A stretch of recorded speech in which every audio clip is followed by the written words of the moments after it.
ماذا لو لم يكن الفن تقليدا للواقع، بل مغامرة لاكتشاف ما لم يرسم بعد؟ ضربة فرشاة واحدة قد تفتح عالما جديدا. هنا يولد التجريب، وهنا يتحول اللون إلى طاقة. كل طبقة لون قصة، وكل لون احتمال، وكل لوحة تجربة جديدة. هذه ليست مجرد لوحة، بل بداية مدرسة فنية. وماذا لم يكن الفن تقليدا للواقع، بل مغامرة لاكتشاف ما لم يرسم بعد. كل مدرسة فنية تبدأ من مساحة بيضاء واحتمال لا نهائي. هنا يبدأ التجريب قبل أن يصبح الفن فكرة. ضربة فرشاة واحدة قد تغير مصير اللوحة. اللون ليس مجرد مادة، بل طاقة بصرية. في هذه المدرسة الامتزاج هو بداية الاكتشاف. كل ملمس يحمل أثر للحظة الإبداع. الأداة تتغير لكن الفكرة واحدة: التجريب. الفوضى أحيانا هي الطريق إلى التكوين. الأشكال هنا لا تقلد الواقع، بل تخلق واقعا جديدا. وهكذا تبدأ رحلة المدرسة التجريبية التجريدية. خاصية التجريب في هذه المدرسة: التجريب ليس خيارا، بل قلب الفن. كل حركة، كل خط، كل طبقة هي اكتشاف جديد. والتجريب هو قلب هذه المدرسة. احيانا يترك الفنان اللون يقود اللوحة. الملمس يصبح لغة بصرية. اللون يولد من لقاء الالوان. الخطأ قد يصبح جمالا. العفوية عنصر اساسي في التجريب. الاتجاه يخلق الايقاع. كل حركة تضيف طبقة من المعنى. التجريب لا يتوقف. هنا كل لحظة تعيد تشكيل العمل. خاصية التجريد: هنا لا نحاول نسخ الواقع، بل نحاول اكتشافه من جديد. والتجريد هو اللحظة التي تتحول فيها الشجرة. التجريد يحرر الفن من الشكل التقليدي. والخط قد يكون فكرة. الكمال ليس هدف التجريد. الأشكال تتحرك في فضاء اللون. اللون يصبح بنية. الحركة تصنع الإيقاع البصري. التكرار يخلق نظاما داخل الفوضى. الفراغ جزء من التكوين. العين دوما تبحث عن مركز. التوازن يولد الجمال. أفكار تعتمد على الخطوط. في هذه المدرسة الجديدة قد تبدأ الفكرة بخط واحد فقط. خط يقود خط آخر، حتى تتحول الخطوط إلى لغة كاملة للفن. خطوط طويلة متدفقة عبر قماش الرسم. شبكة خطوط بنفسجية فوق ألوان قوية. خط مركزي يقسم اللوحة. خطوط متعرجة عفوية. خطوط مائلة تعطي إحساس الحركة. أفكار تركيبية معقدة. في هذا النسيج البصري كل خط ليس مجرد مسار، بل عنصر من عناصر بنية معقدة.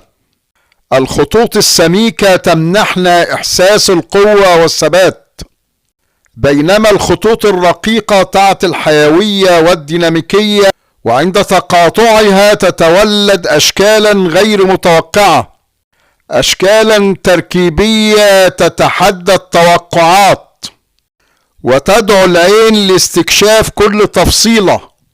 إنها رقصة هندسية من الحركة واللون. وهذا مزيج بين أشكال هندسية وبقع لونية.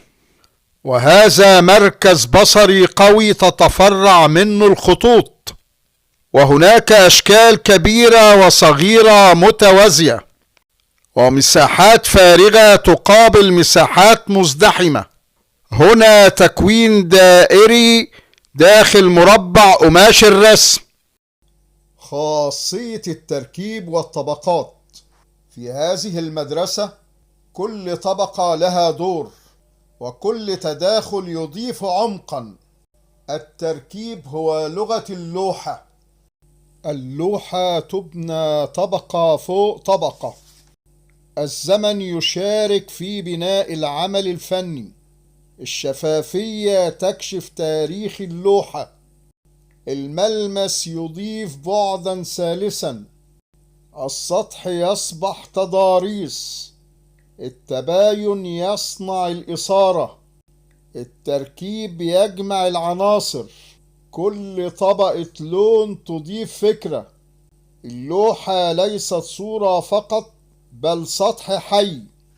هنا يلتقي التجريد بالتركيب في حوار وتناغم. ونتحدث هنا عن خاصية الحركة.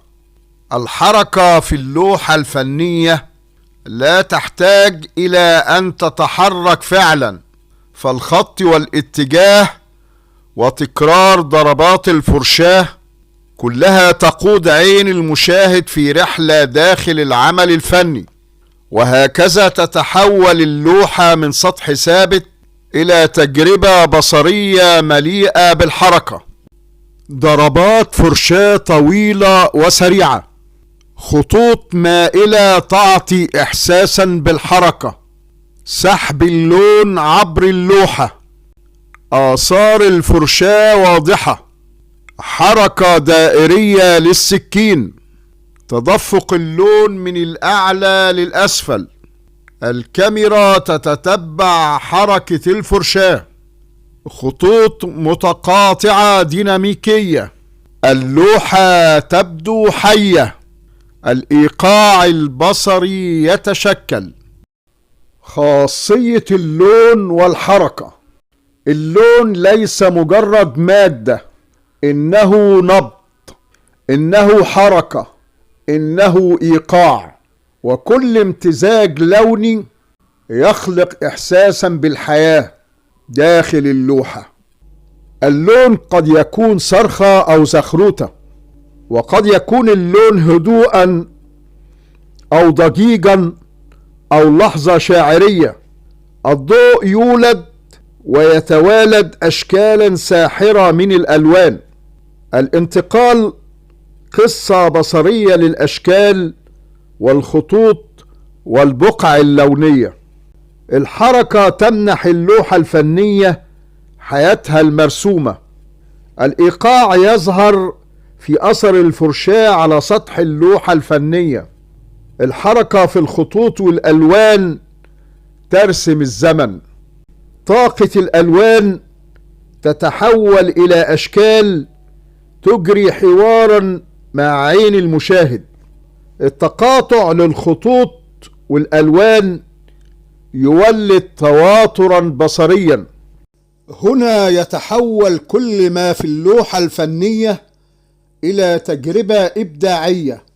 خاصية العمق في الرسم. اللوحة تبدو مسطحة، لكنها تخفي عالما من العمق. كل طبقة لون تضيف مساحة جديدة، وكل شفافية تكشف أثرا لما تحتها.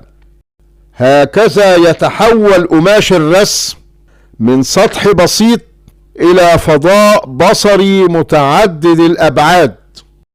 فكيف يمكن لسطح مسطح أن يبدو عميقا كالعالم الحقيقي؟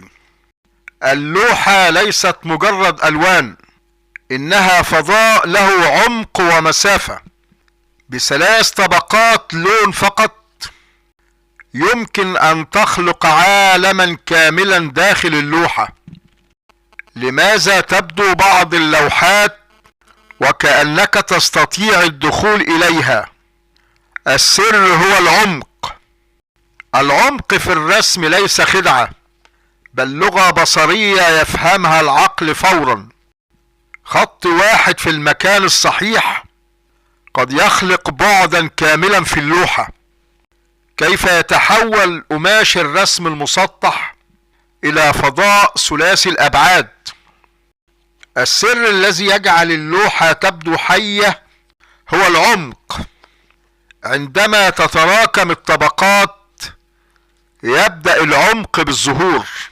العين لا ترى الألوان فقط، بل ترى المسافة بينها. وقبل اكتمال الفيديو أتحدث عن اكتمال العمل الفني في 5 مشاهد ل5 فنانين انتهوا فورا من استكمال لوحتهم الفنية. الصمت بعد الضربة الأخيرة. تأتي لحظة يدرك فيها الفنان إن اللوحة اكتملت، ليس لأن الألوان انتهت، بل لأن الفكرة وصلت إلى شكلها الأخير. خطوة إلى الخلف. الفنان لا يرى لوحته دفعة واحدة، إنه يقترب ويبتعد حتى يكتشف اللحظة التي يصبح فيها العمل الفني متوازنا. تفاصيل اللحظة الأخيرة.